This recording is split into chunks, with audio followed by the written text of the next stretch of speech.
일본 재무부는 최고의 수재들이 모인 엘리트 집단이다. 오래전 다나카라는 사람이 재무부 장관에 발탁되자 직원들 사이에 불만이 고조되었다. 다나카가 전문가도 아니고 고학력자도 아니었기 때문이다. 하지만 그들의 불만은 다나카가 장관 취임 연설을 시작한 지 1분 만에 깨끗이 사라졌다.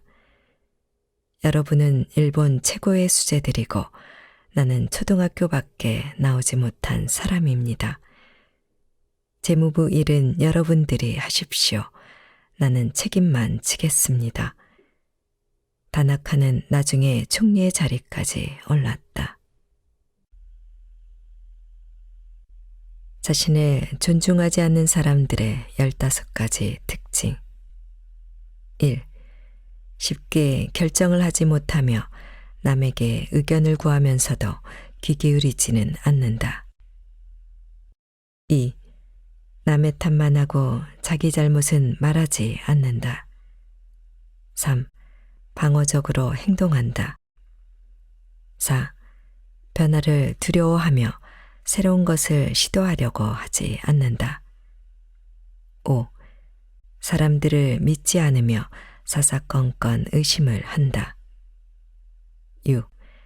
상대가 싫어하는 얘기를 일부러 한다. 7. 갑자기 눈물을 흘리는 등의 돌출 행동으로 사람들의 관심을 끌려 한다. 8. 완벽주의를 추구하나 그에 마땅한 노력은 하지 않는다. 9. 항상 이기려고만 한다. 10. 이익이 없는 일에서도 속이려고 든다. 11. 거짓말을 하거나 허풍을 떤다. 12. 미안하다는 말을 필요 이상으로 자주 한다. 13. 일을 시도하기보다는 변명부터 먼저 꺼낸다. 14. 항상 남을 의식해 걱정을 하고 주눅이 든다. 15. 사소한 일에도 아니라고 말하지 못하고 전전긍긍한다.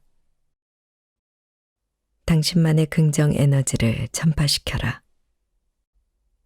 아무리 가능성이 희박해 보일지라도 자존감을 잃어서는 안 된다.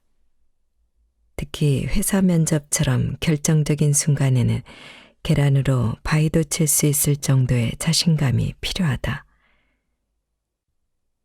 영업맨 출신인 브라이언 매튜 사장은 20년이 넘도록 수많은 젊은이들의 면접을 봐왔다.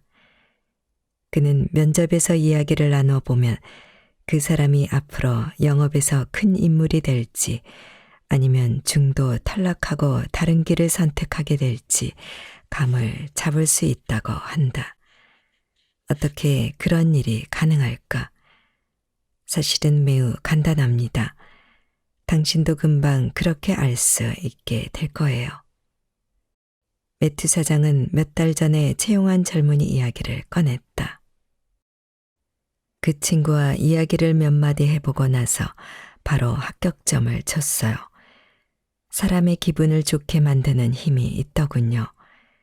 요즘처럼 실업난이 심각한 시기에 일자리를 찾으러 다니고 있으니 얼마나 힘들겠어요. 매튜 사장이 직원 채용 계획을 가진 회사가 거의 없을 텐데 일자리를 구하러 다니느라 고생이 많겠군요.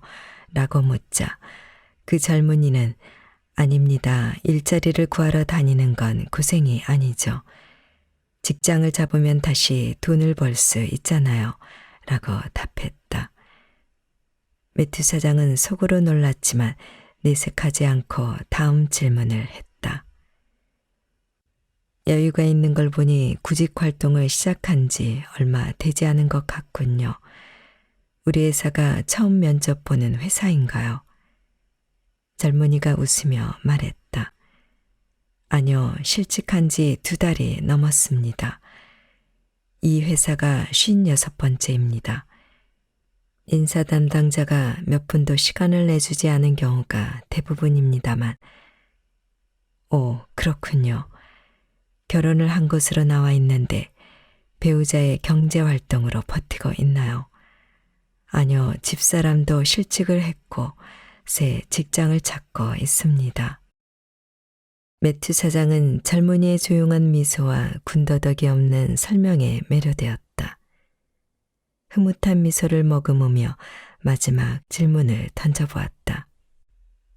내가 당신을 채용하지 않는다면 집에 돌아가 아내에게 어떻게 이야기하겠습니까? 실망이 클 텐데요. 젊은이는 거침없이 말했다. 아내에게 56번째 면접이 수포로 돌아갔지만 그 회사 대표이사에게 커피를 대접받았다고 자랑할 겁니다. 문전박대 당하던 것에 비하면 커다란 발전이니까요. 그리고 내일은 57번째 회사를 찾을 겁니다. 매튜 사장은 일어나서 악수를 청했다. 나와 함께 일해 봅시다. 당신을 채용하겠습니다. 그 젊은이는 지금 매튜 사장의 회사에서 일하며 다시 한번 도약을 준비하고 있다. 비슷한 상황에서 면접을 통과하지 못하는 사람도 있다. 아니, 정확히 말하면 대부분이 그렇다. 매튜 사장은 어제도 그런 실망스러운 면접을 보았다고 말했다. 사람은 좋아 보였지만 어쩐지 보고만 있어도 힘이 빠지는 기분이 들었다고 했다. 매튜 사장이 물었다. 구직난이 심한데 일자리를 구하느라 고생을 많이 했겠군요. 젊은이가 대답했다. 네, 넉 달 동안 일자리를 구하지 못했습니다. 경제가 정말 어려우니까요. 저를 채용해 주신다면 정말 열심히 일하겠습니다. 옛말에 두드리면 열릴 것이다 라고 했지요. 여기에 오기 전까지 얼마나 많은 회사의 문을 두드려 보았나요? 아, 몇 군데밖에 가보지 않았습니다. 사장님 회사에 대한 정보를 듣고 저한테 꼭 맞는 곳이란 생각을 했습니다. 우리 회사에서는 영업이 가장 중요합니다. 영업은 사람을 상대로 하는 것이고 최고의 영업은 상대를 감동시키는 것이죠. 당신에게 소질이 있는지 어디 봅시다. 사장인 나를 감동시켜 보세요. 연기를 하란 말씀인가요? 무슨 말씀이신지. 매튜 사장이 정리하는 질문을 던졌다. 내가 당신을 채용하지 않는다면 당신은 어떻게 할 생각인가요? 다음 계획은 무엇입니까? 젊은이는 깜짝 놀랐다. 사장이 그런 질문까지 하리라고는 예상하지 못했을 것이다. 대부분의 면접은 좋은 말로 안심시켜서 보내는 경우가 많으니까 말이다. 아, 그건 그래도 저를 채용해 주신다면. 매튜 사장은 그에게 무엇이 문제인지 이야기해 줘야겠다고 생각했다. 그 젊은이가 자신의 말을 얼마나 받아들일지는 알 수 없지만 그의 발전을 위해 진심 어린 충고를 해주고 싶었다. 당신은 자존감부터 가져야겠어요. 집에 돌아가면 가족들 앞에서 나는 앞으로 달라지겠다고 선언하세요. 당신은 지금 자존감을 잃은 상태입니다. 구직 활동은 구걸이 아닙니다. 자존감은 고용주 앞에서라도 지켜져야 하는 겁니다. 당신을 움직이는 원동력은 자존감이어야 해요. 그것이 당신의 성공을 밝히는 빛이 되어야 하고요. 그런데 지금 당신은 구직을 애걸하고 있습니다. 주문을 걸어보세요. 나는 끝까지 해낼 거야. 나는 괜찮아. 이렇게 말입니다. 그렇게 훈련을 한 다음에 다른 회사를 찾아가 보세요. 매튜 사장은 36년간 사람들을 상대하며 영업을 해온 사람이다. 그는 첫 만남에서도 사람을 금방 파악해낸다. 그 사람이 어떤 사람인지는 얼굴에 나와 있다는 식이다. 나는 얼굴을 두 가지로 구분합니다. 하나는 보는 이에게 힘을 주는 얼굴이고 다른 하나는 보기만 해도 힘이 빠지는 얼굴입니다. 표정에 나와 있습니다. 대개 힘을 주는 사람들이 좋은 실적을 냅니다. 자존감이 높기 때문에 얼굴에 그게 바로 드러나죠. 자존감이 높은 사람들은 주변 사람들에게까지 긍정 에너지를 나눠주니까요. 반대로 자존감이 낮은 사람들은 주변 사람들에게 걱정과 우환을 안겨줍니다. 회사의 채용 담당자들은 많은 경험을 통해 그런 얼굴들을 가려내는 경향이 있다.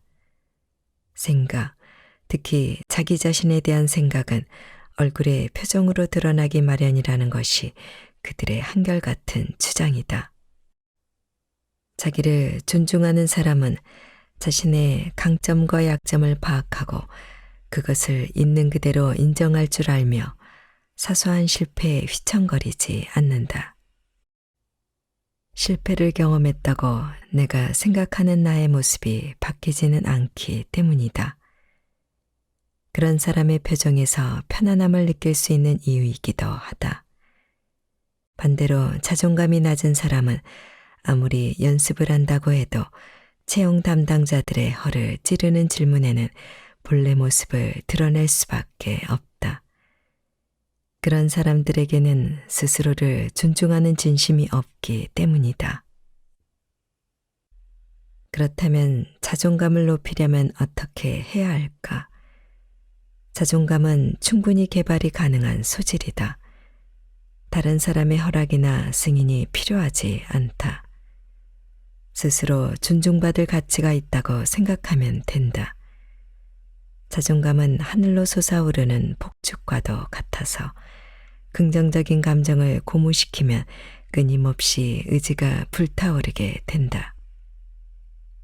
일단 스스로에게서 존중받을 만한 소질을 하나 찾아보자. 그러고 나면 또 다른 소질들이 계속해서 나타날 것이다. 자존감을 높일 수 있는 현실적이고도 간단한 방법을 몇 가지 소개하면 다음과 같다. 첫째, 존중받을 만한 소질을 개발한다. 자신만의 침울한 세계에서 빠져나오도록 노력한다. 자선단체에서 자원봉사를 해도 좋고 아이들 축구팀의 코치를 맡아도 좋다. 자원봉사는 다른 사람을 위한 활동이다. 긍정적인 감정을 북돋아주고 부정적인 생각을 없애준다. 어떤 활동을 해야 할지 모를 때에는 앞서 작성한 SRI 목록을 참조한다. 큰 도움이 될 것이다. 둘째, 자책하는 태도를 버리고 스스로를 바보, 멍청이라고 부르지 않는다. 누구나 실패는 한다. 다음에 더 잘하겠다고 다짐하면 끝이다. 그냥 훌훌 털어버리면 된다. 셋째, 긍정적인 태도를 갖는다. 접시를 닦는다고 해서 부끄러워하지 말자. 최고의 접시 닦기가 되면 된다. 영업사원이라면 어디서나 알아주는 영업사원이 될 수도 있다. 어떤 직업이냐는 중요하지 않다. 열심히 하면 누구나 자신의 분야에서 최고가 될 수 있다. 넷째, 내가 되고 싶어하는 모습을 찾는다. 사람은 자존감을 잃으면 어떤 노력도 하지 않으려 한다. 내가 되고 싶은 모습이 무엇인지 먼저 찾아보자. 원하는 방향으로 나아갈 수 있는 나침반이 되어줄 것이다. 다섯째, 활기차게 생활한다.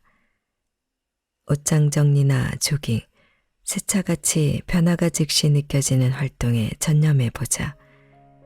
다른 활동에 신경을 쏟다 보면 패배감에 빠져 허우적대는 악순환에서 벗어날 수 있다.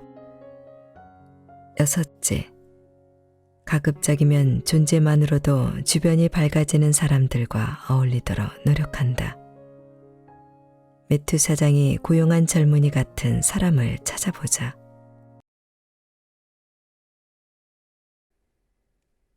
인생을 바꾸려면 잠재의식과 화해해야 한다. 감사합니다, 감사합니다, 감사합니다, 감사합니다.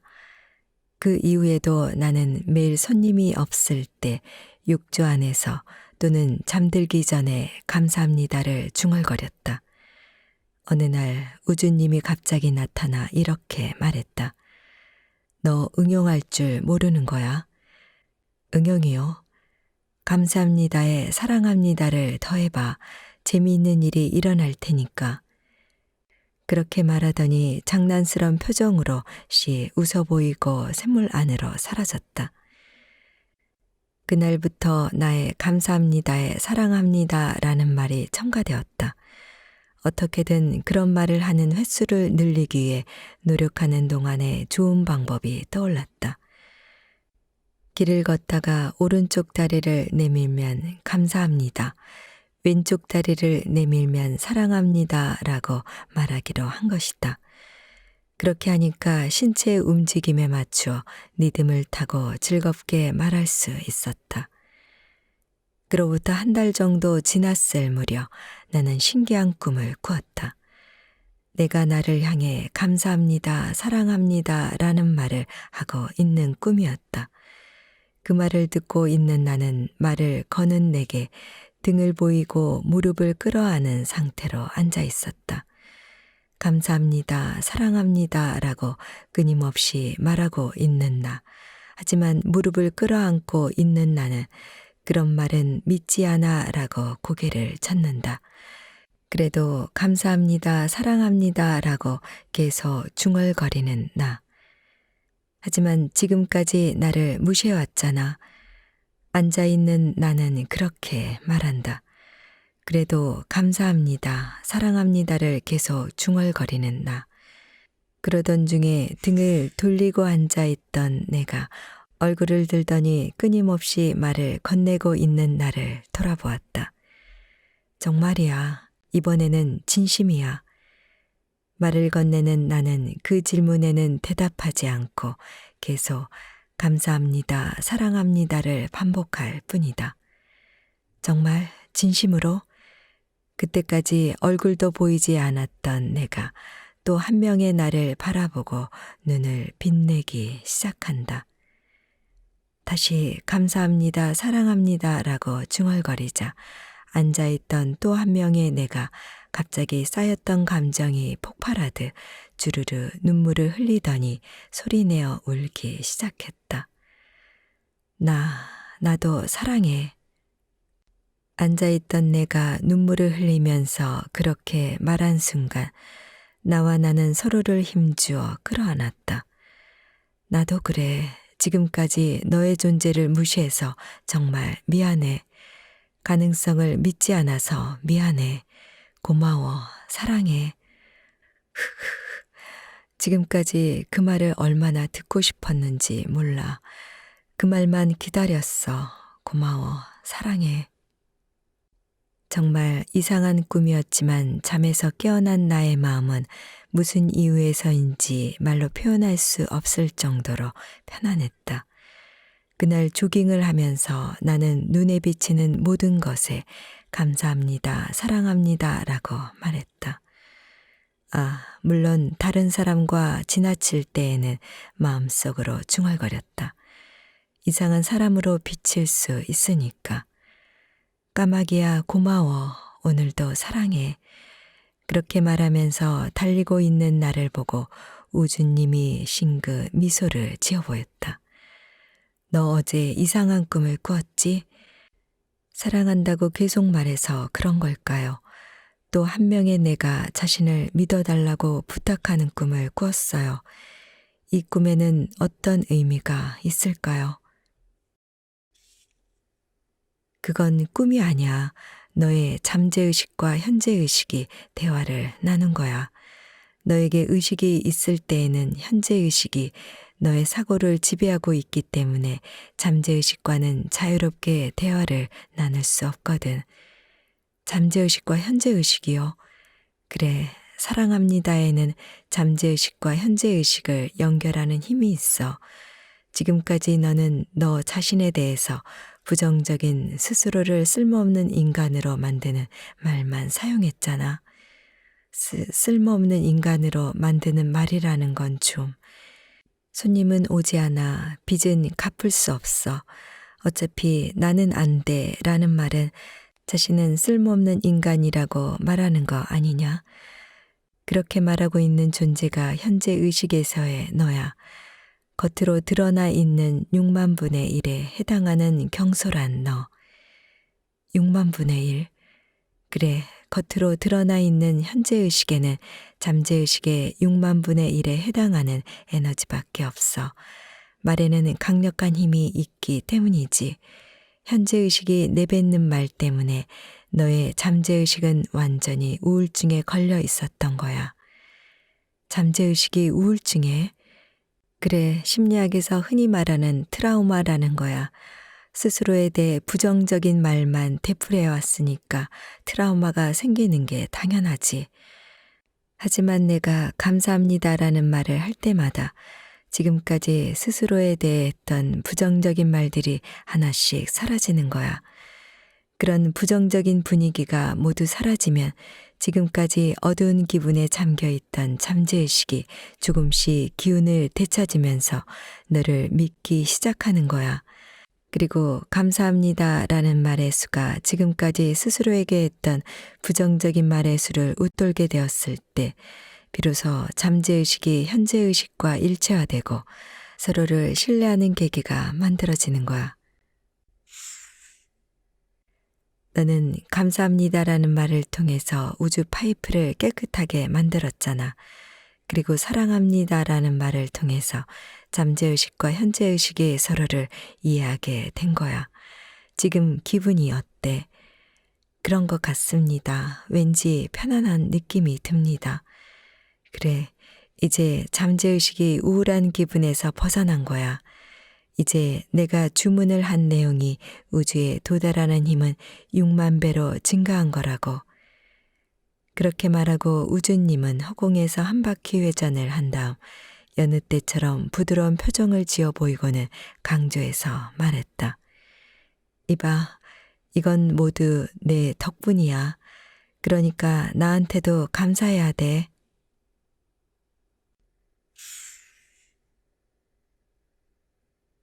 시간차를 받아들이면 좌절하지 않는다. 우주가 말버릇의 에너지를 증폭시켜서 소원을 들어준다는 사실은 이미 설명했다. 말버릇에는 그 사람의 잠재의식이 믿고 있는 전제가 포함되어 있기 때문에 그 말이 자기도 모르게 입 밖으로 튀어나오는 것이다. 나는 돈이 없어. 나는 돈이 있어.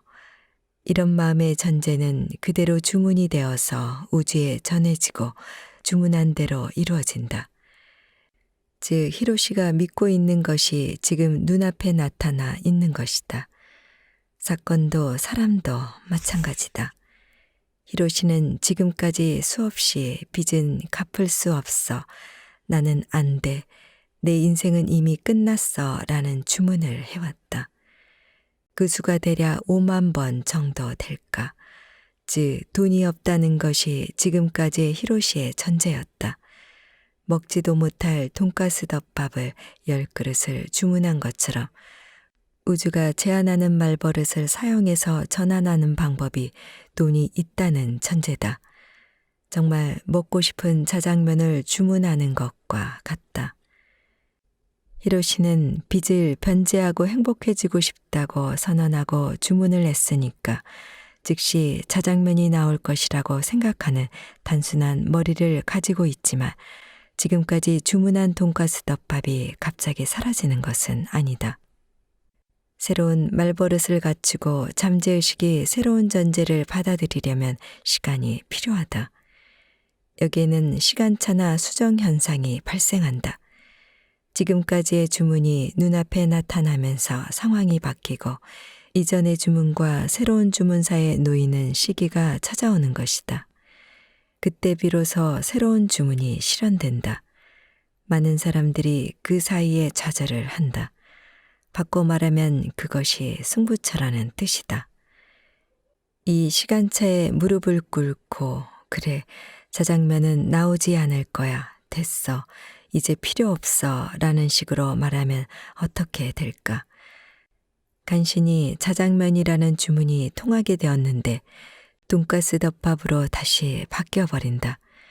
그리고 역시 내게는 돈가스 덮밥밖에 나오지 않아 라고 하면서 다시 돈가스 덮밥을 주문하게 되니까 아무리 많은 시간이 흘러도 눈앞에 나오는 건 돈가스 덮밥 뿐이다. 하지만 여기에서 힘을 내고 돈가스 덮밥을 모두 먹고 나면 자장면이 나올 거야 라고 믿을 수 있으면 돈가스 덮밥 이후에는 반드시 자장면이 나온다. 말버릇을 긍정적으로 바꾸고 마음의 전제를 바꾸면 돈가스 덮밥과 동시에 자장면이 나오게 되고 얼마 지나지 않아 자장면만 나오게 되는 것이다. 이것이 우주의 진리다. 히로시가 지금 당장 빚을 모두 갚고 싶다고 바란다고 해도 시간차는 반드시 필요하다. 히로시가 해야 할 일은 빚을 갚은 이후의 인생을 생각하면서 주문을 했으니까 그 시기는 반드시 찾아올 거야. 나는 계속 그 결과 쪽으로 다가가고 있어. 라고 믿고 시간차를 소화하는 것이다.